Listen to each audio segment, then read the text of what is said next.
하겠습니다. 거룩하신 주 하느님 아버지 감사드립니다.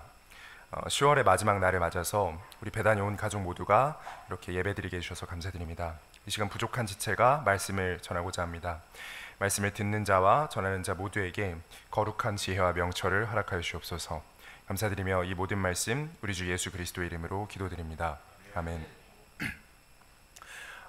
2021년부터 지난 10개월간에 걸쳐서 우리는 성경, 그리고 아버지 하나님, 그리고 예수 그리스도, 이렇게 세 가지 주제에 대해서 깊이 한번 공부를 했었습니다. 그래서 성경의 전달 과정 8단계를 처음에 공부했고요. 그리고 아버지 하나님의 존재와 본성과 속성에 대해서 공부했고, 그리고 예수 그리스도의 탄생과 성품과 죽음과 부활에 대해서 이렇게 나누어서 공부를 했습니다.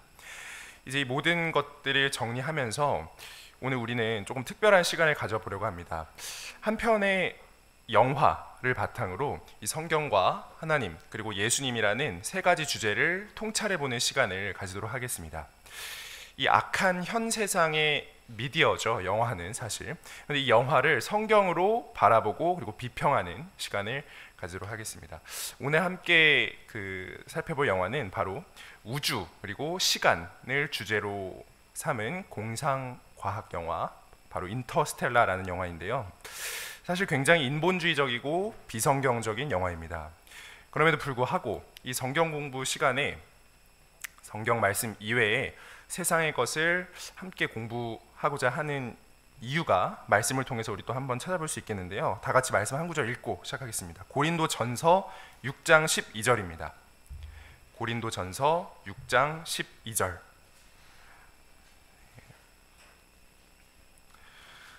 사도 바울이 세상의 것을 대할 때 지녀야 하는 태도에 대해서 설명하고 있는데요. 고린도전서 6장 12절 찾으셨으면 다 함께 읽도록 하겠습니다. 시작. 모든 것이 내게 적법하나 모든 것이 적절하지는 아니하며 모든 것이 나를 위해 적법하나 내가 어떤 것의 권능 아래에도 놓이지 아니하리라. 우리 그리스도인은 세상에서 살아가지만 결코 세상에 속하지 않습니다. 그렇죠. 하지만 이 불가피하게 세상의 것들을 접촉해야 할 때가 있습니다. 뭐 세상의 책이나 세상의 어떤 미디어나 이런 뉴스, 이런 것들이죠. 그래서 지금 우리가 묵상한 이 말씀은 세상에 속한 것들을 대할 때 그리스도인이 지녀야 할 태도를 가르쳐주고 있습니다. 세상의 것들과 불가피하게 접촉하면서도 어떤 것의 권능 아래에도 놓이지 않아야 한다는 것이죠. 그래서 우리는 하나님의 말씀과 성령님의 권능 아래에만 놓이면 됩니다. 어떻게 이것을 할 수 있느냐? 그래서 우리가 세상의 것을 접할 때는 거룩히 분별해야 되죠. 그래서 오늘도 세상의 것들을 잠깐 접하고자 하는데요. 그래서 세상의 것을 성경적인 관점으로 예리하게 관철하고 비평할 수 있는 영적인 통찰력을 길러야 합니다. 그래서 우리가 인본주의적이고 또 비성경적인 것들을 마주할 때 잘못된 점을 찾고 분별할 수가 있어야 되죠. 그래서 말씀의 권능 하에서 세상의 것을 보고 분별할 때 우리는 어떤 것의 권능 아래에도 놓이지 않을 수 있습니다. 그래서 오늘 이 말씀을 기억하면서 한번 공부를 하고요. 그리고 오늘은 이 영화를 통해서 성경을 살펴보지만 결코 주가 되는 것은 영화가 아니라 하나님의 말씀과 성경 교리입니다. 그래서 영화는 우리에게 질문거리를 제공하는 마중물 역할을 할 뿐이고요.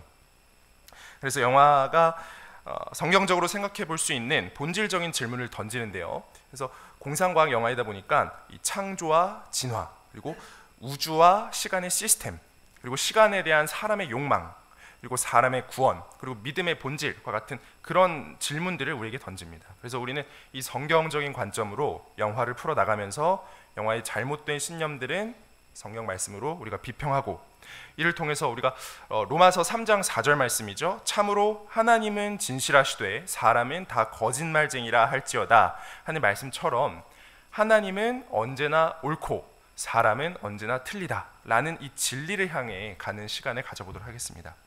그래서 영화에서는 주로 이 우주가 묘사되죠. 둘째 하늘. 그래서 영화에서 묘사되는 우주, 이 둘째 하늘을 초월해서 우리는 그 너머에 계신 셋째 하늘에 하나님을 향해 가는 오늘 진리의 긴 여행이라는 제목으로, 우주를 초월하는 진리의 여행이라는 제목으로 말씀 전하겠습니다. 그래서 주제는 크게 4가지입니다. 성경, 구원, 그리고 시간, 믿음, 이렇게 4가지인데요. 오늘 이 시간에는 성경과 구원 이 두 가지 주제에 대해서 살펴보고 다음 시간에 이어서 시간과 믿음에 대해서 살펴보겠습니다.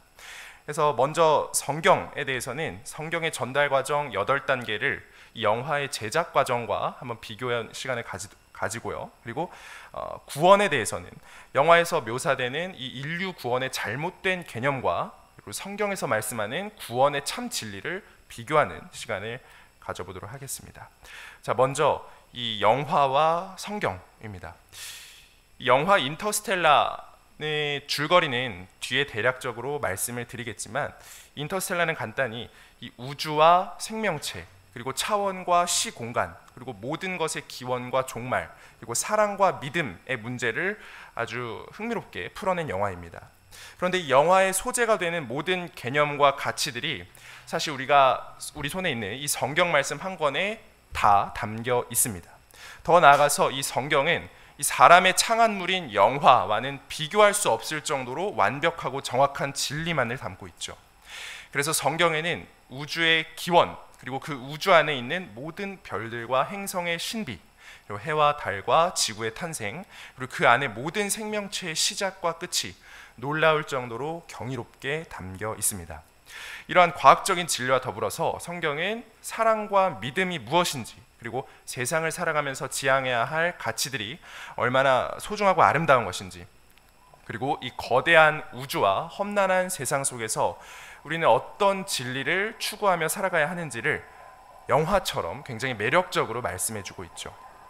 그래서 우리 오늘 이 성경과 영화의 제작 과정이 좀 닮아 있다라는 사실에 한번 주목해 보겠습니다. 성경 말씀이 영감으로 주어지고 기록되고 보존되는 모든 과정은 마치 한 편의 영화를 제작하는 과정처럼 굉장히 놀랍고 스펙터클하고 체계적입니다. 먼저 이 영화의 제작 과정을 간단하게 살펴보죠. 이 영화의 모든 아이디어 그리고 설계의 원천은 바로 영화 감독에게서 나오죠. 그래서 영화의 모든 장면, 그리고 배우의 동선, 그리고 카메라의 앵글과 음향, 이 모든 것들은 철저히 감독의 의도와 설계에 따라 움직입니다. 이 영화는 이렇듯 감독의 지휘 하에 이루어지면서도 배우나 제작진과 같은 개별 개체들의 개성과 정체성을 무시하지 않고 그대로 투영하죠. 그래서 이 잘 만든 영화는 처음부터 끝까지 줄거리나 내용, 그리고 기술 측면에서 오류나 오개티 없이 앞뒤가 잘 맞아떨어집니다. 이렇게 제작된 영화는 객관적인 영상 기록물로 영화 아카이브에 변하지 않고 보존이 되고요. 자, 이 성경도 이와 마찬가지입니다.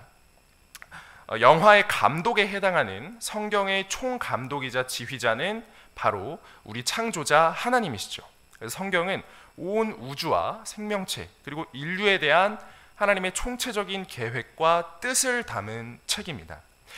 그래서 성경은 크게 이 시간과 관련해서 3가지 범주를 담고 있어요. 첫 번째로 우주와 시공간이 만들어지기 전에 과거의 영원과, 그리고 두 번째로 하나님이 온 우주와 생명체와 사람을 창조한 특별 창조 사건을 비롯한 이 현재의 사건, 그리고 과거에서 현재까지 우주와 세계의 역사를 보여주죠. 그래서 과거와 현재를 담고 있고요. 그리고 세 번째로 현 세상의 모습과 미래의 모습, 더 나아가서 우주와 생명체의 종말을 거쳐서 앞으로 임할 미래의 영원까지, 이게 과거, 현재, 미래 모든 시간대의 일을 체계적으로 가르쳐주고 있는 것이죠. 그래서 우주 내부의 모든 시간과 공간에 대한 기록뿐만 아니라 우주 외부에 존재하는 하나님과 그리고 영적 존재들에 대한 기록, 그리고 우주의 시간적인 시작과 끝, 그 너머의 현상까지 모두 담고 있다는 점에서 이 정말이지 성경은 세상의 영화, 그리고 과학, 그리고 철학, 이 어떤 것과도 비교할 수 없는 이 놀라운 진리를 담고 있고, 그리고 성경 말씀 자체가 바로 그 진리다라고 우리는 자신 있게 말을 할 수가 있습니다. 이 하나님의 뜻과 계획이 사람들에게 객관적인 기록물로 게시되고 보존될 수 있도록 이 하나님은 기원전 2150년경부터 2200년에 걸쳐서 다양한 문화와 지혜와 경험을 가진 40명의 성경 기록자들을 예비하셨습니다. 그래서 하나님은 다윗과 솔로몬과 같은 왕뿐만 아니라 모세와 다니엘과 같은 지도자, 그리고 요한과 베드로 같은 어부도 기록자로 예비를 하셨죠. 그래서 하나님께서 성경을 예비하시고 계시하시는 단계까지 우리 살펴보았고요. 이제 하나님 성경의 영감에 대해서 또 간단하게 살펴보겠습니다. 우리 디모데후서 3장 16절에 의하면 이제 모든 성경 기록은 하나님의 영감으로 주어졌다. 하나님의 영감에 의해 주신 것이다. 라고 말씀하고 계시죠. 이것이 바로 성경과 다른 책들이 지니는 결정적인 차별점입니다. 이 영감이란 하나님께서 성경 말씀의 단어 하나하나에 그분의 숨을 불어넣으시는 초자연적인 과정을 의미하죠. 이 구체적인 과정은 바로 베드로 후서 1장 21절에 잘 기록되어 있습니다. 이 성경 기록은 사람이 했지만 기록자들은 결코 사적인 해석이나 사람의 뜻이 아니라 하나님의 영인 성령님께서 자기들을 움직이시는 대로 하나님의 말씀을 기록했죠. 이 사람에게는 이것이 불가능해 보이지만 하나님께서는 기적적인 방법으로 사람을 도구로 사용하셨습니다. 그래서 자신의 말씀을 사람에게 직접 주시고 그 과정을 진행하셨죠. 그래서 성경은 사람의 말이 아니라 하나님의 말씀 그 자체이십니다.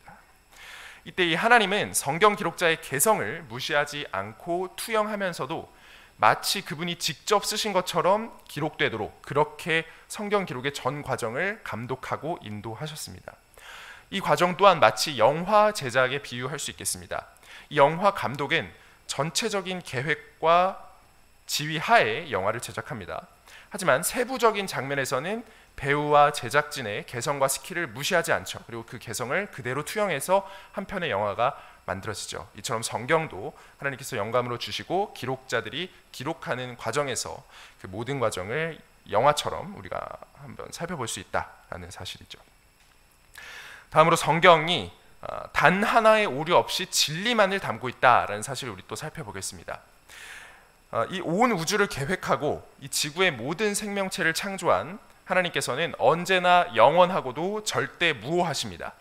신명기 32장 4절에 이런 말씀이 있죠. 그분은 반석이시요 그분의 일은 완전하니 그분의 모든 길은 판단의 공의이니라. 그분은 불법이 없으신 진리의 하나님이시니 의로우시고 오르시도다. 이처럼 하나님께서는 계획과 실행에 있어서 어떠한 실수도 없으시며 완벽합니다. 따라서 우리는 이러한 하나님의 영감에 의해 주어진 성경 말씀 또한 어떠한 오류도 없다라는 진리를 도출할 수 있죠. 이 또한 영화에 비유하는 것이 가능합니다. 이 철저한 검증과 시험을 거쳐서 만든 영화는 이 처음부터 끝까지 줄거리 그리고 내용, 기술 측면에서 오류나 오개티 없이 앞뒤가 잘 맞아떨어집니다. 바로 성경이 그렇죠. 이 성경은 앞서 말한 사람이 만든 영화와는 비교할 수 없을 정도로 정확하고 오류가 없으며 오직 진리만을 담고 있습니다. 실제로 성경은요, 과학, 역사, 철학 그리고 예언 등에서 정말로 단 하나의 오류도 발견되지 않은 유일한 책입니다. 이 성경의 장, 그 챕터는 총 1189개인데 이 모든 구절은 어떠한 오차나 모순점 없이 서로 완벽하게 맞아떨어지고 각 장은 다른 장의 무오류성을 서로 증명해 주죠. 이 성경은 그 무오류성에 대해서 많은 공격을 받아왔습니다. 하지만 그러한 비평이 가해질수록 오히려 성경에 어떠한 오류도 없다라는 사실이 점점 더 입증되었습니다. 우리 시편 12편 6절 말씀처럼 하나님의 말씀들은 뜨겁게 정제되고 재련되면서 순수한 은처럼 흠 없는 진리로서 빛을 발하죠. 이렇듯 객관적인 검증을 바탕으로 현재까지도 성경은 세상의 모든 책과 모든 학문과 모든 이 믿음의 최정점에서 순수하고 영원한 무오류의 진리로서 굳게 서고 있습니다. 이 마지막으로 성경이 보존되는 과정에 대해서도 간략하게 살펴볼 텐데요. 이 성경의 무오류한 영감을 바탕으로 우리는 2200년에 걸쳐서 기록된 이 성경이 하나님의 섭리로 1.1획도 빠짐없이 순수하게 보존되어서 지금 우리 손에 들려 있다라는 사실 또한 확신할 수 있습니다. 이 성경의 무오류한 보존 과정 또한 이 영화 제작에 비유할 수 있겠습니다. 감독은 자신이 만든 영화를 결코 일회성의 상영으로 소멸시키지 않죠. 그래서 영화가 많은 사람에게 향유될 수 있도록 그리고 더 나아가서 다음 세대까지 보존되고 전승될 수 있도록 감독은 영화를 객관적인 영상물로 이 기록물로 보존합니다. 이렇게 하물며 영화 감독도 자신이 만든 영화를 충분히 보존하는데 이 성경의 저자이신 하나님께서는 이 말씀을 얼마나 완벽하게 보존하실까요? 그렇죠? 그래서 박물관에 가면 우리가 겨우 500년 전에 쓰인 고문헌들 있죠. 그런 문헌들조차 원형이 제대로 남아있는 것이 별로 없습니다. 그래서 그런 것조차 훼손되고 소실돼서 완전한 모습을 찾기 어려운데요. 그런데 2000년 전에 기록된 더 넓게 잡아본다면 4000년까지도 잡을 수 있겠죠. 그 전에 기록된 이 1600쪽의 두꺼운 책 한 권이 단 하나의 오류도 없이 완전한 상태로 순수하게 보존돼서 우리 손에 이렇게 들려있다는 사실을 생각해 본다면 참으로 경이롭고 신비로울 따름입니다. 그렇죠? 그래서 사람의 힘으로는 불가능해 보이는 것들이 온 우주를 설계한 이 창조자 하나님의 섭리라면 충분히 가능한 것이죠. 이렇게 체계적이고 기적적인 과정을 거쳐서 우리 손에 주어진 성경은 전 세계에 걸쳐서 그리고 인류의 삶 전반에 걸쳐서 막대한 영향을 끼치고 있습니다. 우리의 믿음의 측면에서도 그렇고 그리고 세상의 측면에서도 그렇습니다. 그래서 이 예술적인 모티프와 그리고 영화 창작의 측면에서도 이 성경은 창작의 원천을 제공하는데요. 그래서 오늘 우리가 함께 살펴볼 영화 이 인터스텔라에서도 성경의 모티프가 수용되는 것을 발견할 수 있습니다. 그래서 오늘은 정말로 이 영화가 성경의 모티프를 제대로 차용하고 있는 것인지, 그것에 잘못된 점은 없는지 우리 한번 살펴보고요. 그래서 크게 구원과 시간과 믿음 이 세 개의 주제에 대해서 살펴볼 텐데요.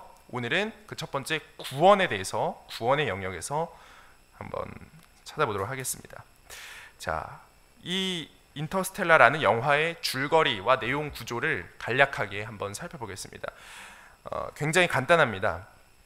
이 지구가 종말 위기에 처합니다. 식량난과 병충해로 지구가 종말 위기에 처하는데요. 그래서 새로운 행성, 이 지구를 떠나서 새로운 행성을 찾기 위해서 이 나사에서 12명의 탐험 대원들을 우주로 파견을 합니다. 그래서 이 우주 탐험 도중에 이 대원들이 여러 우여곡절을 겪죠. 그리고 결국에는 새로운 행성을 찾아서 이 인류를 구원한다는 그런 판타지적인 내용을 담고 있습니다. 그래서 우리가 조금만 들어봐도 이것이 성경의 개념을 좀 가볍게 차용했구나라는 사실을 우리가 알 수 있죠. 그래서 이 종말 위기에 처한 것은 마지막 때 이 성경의 대원과 또 맞아 떨어지고요. 그리고 12명의 탐험대원은 또 예수님의 12제자 이렇게 모티프를 차용했고, 그리고 새 행성에서 인류를 구원한다라는 것은 또 새 하늘과 새 땅이라는 모티프를 차용했다라는 사실을 또 알 수가 있죠. 그래서 이 영화의 구조는 이 종말의 때에 사람이 자기들의 힘과 노력으로 사람을 구원한다 이런 내용을 취하고 있습니다. 굉장히 성경 어떻게 이거를 모르고 보면 성경과 비슷하나 이렇게 봤는데 또 제대로 보면 이것이 성경을 정면으로 반박하고 있구나라는 사실을 우리는 찾아볼 수가 있죠. 그래서 이 영화가 이 나사 우주국의 프로젝트를 바탕으로 전개가 됩니다. 이 인류가 살아갈 새로운 별을 찾기 위해서 진행되는 프로젝트인데요. 근데 그 프로젝트의 이름이 나사로 프로젝트입니다. 이 영화에서 나사로 프로젝트라고 나와요. 그래서 이 계획은요, 성경에서 그 아이디어를 차용을 한 것입니다. 그래서 성경 속에서 이 나사로라는 인물이 부활했죠. 예수님께서 일으켜 주셔서 부활했는데 이 나사로에서 이름을 따왔고, 이 예수 그리스도가 죽은 나사로를 살렸듯이 죽어가는 인류를 구원하는 프로젝트라는 점에서 또 성경을 차용했고요. 그리고 또 예수 그리스도의 공생애와 그분의 제자 12명과 관련된 사복음서 말씀 또한 간간히 인용되고 있습니다. 여기서 주된 갈등은 바로 시간에 대한 갈등인데요. 시간과 차원의 문제를 갈등으로 삼고 있습니다. 그래서 시간의 시스템과 관련해서 여러 우여곡절을 겪은 후에 결국에 이 12명의 탐험대원 중 일부가 새로운 행성을 찾고, 그리고 인공수정 배아세포를 번식시켜서 새로운 지구와 새로운 생명을 일궈냅니다. 그래서 이런 영화의 결론부는 또 요한계시록에서 태어나는 이 온 우주와 생명체가 종말한 뒤에 새 하늘과 새 땅을 모티프로 삼고 있죠. 이렇게 영화 인터스텔라는 성경을 그럴듯하게 오버랩하고 있지만 교묘히 성경 말씀을 뒤틀고 있습니다. 그래서 겉으로 보기에 전체적인 맥락은 성경의 종말론을 취하고 있지만 자세히 보면 성경의 모든 진리를 부인하고 있다라는 사실을 알 수가 있습니다. 영화에서는 종말의 때에 사람이 자기들의 힘과 노력으로 사람을 구원하려 하고요. 그리고 지구를 떠나서 새로운 행성에서 새 하늘과 새 땅을 꿈꾸죠. 그런데 사람은 결코 사람의 힘으로 자기들을 구원할 수가 없습니다. 그리고 또한 지구를 떠나서 새로운 행성에서 생명을 이어나가는 것 또한 하나님께서는 허용하시지 않죠. 그래서 사람의 힘으로 새로운 행성에서 새로운 세계를 만든다는 이 구조 자체가 하나님을 대적하는 내용입니다. 궁극적으로 이 영화 속에는 둘째 하늘인 이 우주에 대한 묘사만 화려하고 셋째 하늘의 영적 본질에 대한 언급이 없습니다. 즉, 이 마지막 때에 사람을 심판하시는 하나님이 없고, 그리고 재림하시고 통치하시는 예수 그리스도가 없습니다. 그리고 종말 후에 최종 종착지인 천국과 지옥도 없죠. 그래서 영화 속에서 많은 부재하는 것들을 이렇게 살펴볼 수 있겠는데요. 그래서 우리는 이 영화는 틀렸고 성경이 옳다라는 내용을 또 지금부터는 성경적으로 살펴보도록 하겠습니다. 그래서 사람의 구원은 사람의 내부가 아니라 사람의 외부로부터 온다라는 사실을 바탕으로 살펴볼 텐데요. 이 시편 103편 14절에 보면 이런 말씀이 나옵니다. 이는 그분께서 우리의 구조를 아시며 우리가 먼지임을 기억하시기 때문이니라. 자, 이 모든 사람은 이 무한한 우주와 광활한 자연세계 앞에서 먼지처럼 한없이 작고 나약합니다. 그래서 사람은, 이렇게 나약한 사람은 스스로를 결코 구원할 수 없습니다. 또 로마서 3장 23절은 이렇게 말씀하고 있습니다. 모든 사람이 죄를 지어 하나님의 영광에 이르지 못하더니. 죄인인 사람은, 똑같은 죄인인 사람을 서로 구원할 수가 없는 것이죠. 히브리서 4장 13절은 또 이렇게 말씀하고 있습니다. 그분의 눈앞에서 드러나지 아니하는 창조물이 하나도 없고 모든 것이 우리와 상관하시는 분의 눈에 벌거벗은 채 드러나 있느니라. 자, 창조자의 눈앞에서는 그 죄가 드러나지 아니하는 창조물이 하나도 없습니다. 그리고 우리 사람의 행동과 속 마음, 그리고 죄까지 모든 것은 우리와 상관하시는 하나님의 눈에 벌거벗은 채 드러나 있죠. 그래서 이 죄인은 동일한 죄인을 죄와 위기로부터 구원할 수 없습니다. 예를 들어서 개미집을 삼킬 만큼 거대한 해일, 거대한 홍수 앞에서 개미들은 자기들끼리 스스로를 구원할 수 없습니다. 그리고 교도소에 갇혀 있는 흉악범이 동료 흉악범에게 무죄를 선고할 수도 없죠. 전도서 7장 20절은 이렇게 말하죠. 선을 행하고 죄를 짓지 않는 의인이 땅 위에 하나도 없다고요. 그래서 그렇기 때문에 우리는 나약한 존재끼리, 그리고 죄 있는 존재끼리는 서로를 구원할 수가 없는 것입니다. 그래서 사람의 구원은 사람의 내부가 아니라 사람의 외부로부터 옵니다. 아무리 선한 마음을 먹고 선행을 베풀고 그리고 명상을 진행하고 끊임없이 종교적인 수행을 이어나가도 사람은 자기 내부의 죄를 제거할 수 없습니다. 죄에 대한 창조물의 구원은 오직 그 창조물을 설계하고 만든 창조자만이 실행할 수 있는 것이죠. 사도행전 4장 12절에는 다른 사람 안에 구원이 없다라고 말씀하고 있습니다.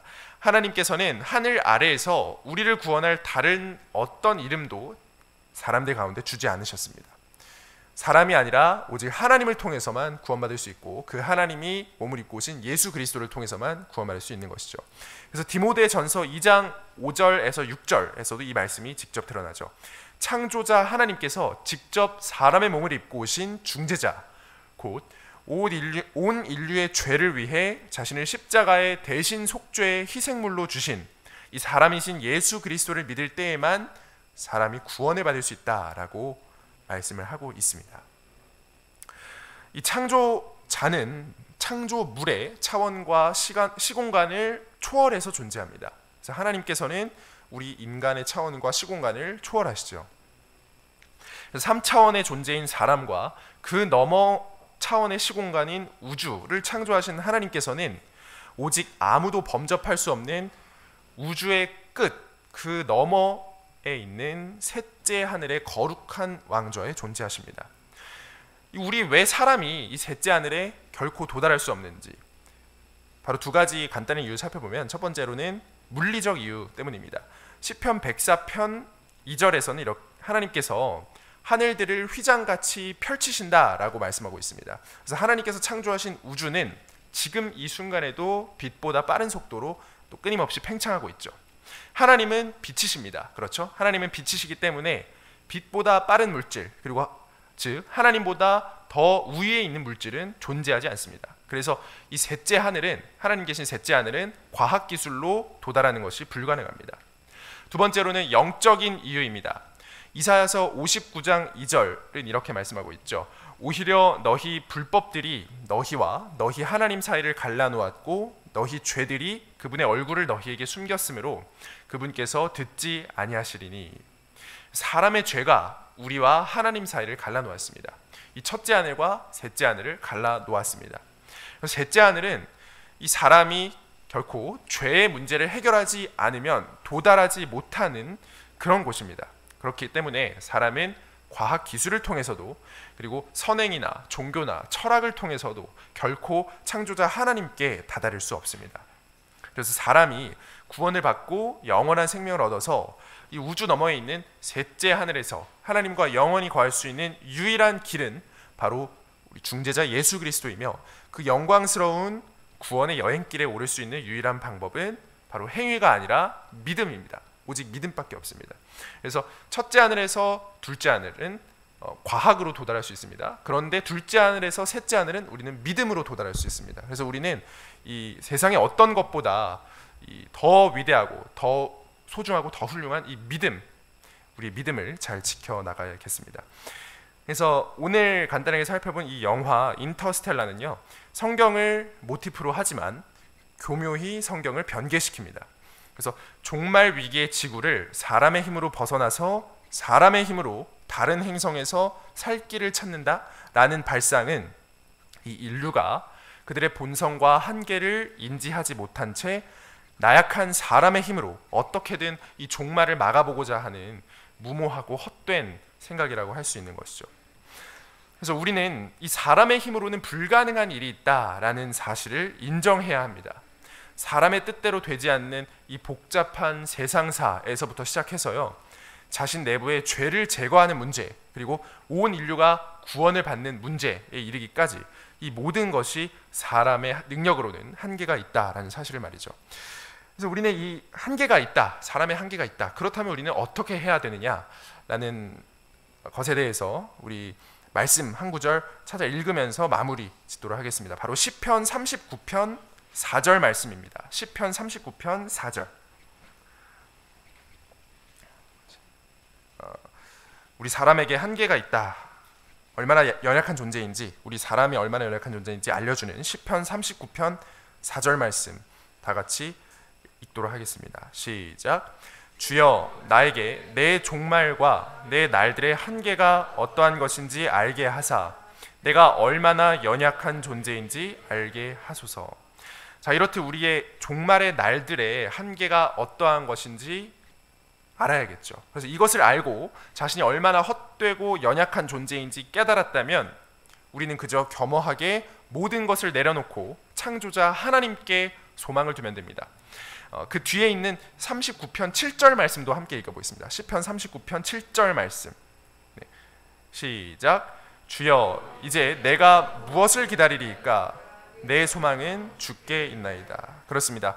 우리의 소망은 이 세상에 있는 것이 아닙니다. 사람에게 있는 것도 아니고 나 자신에게 있는 것도 아닙니다. 우리의 소망은 오직 하늘에 계신 우리 주 하나님께 있습니다. 그래서 인생이라는 배가 있다면 이 배의 선장이 나 자신이었을 때 우리 어떨지 한번 생각해 봅시다.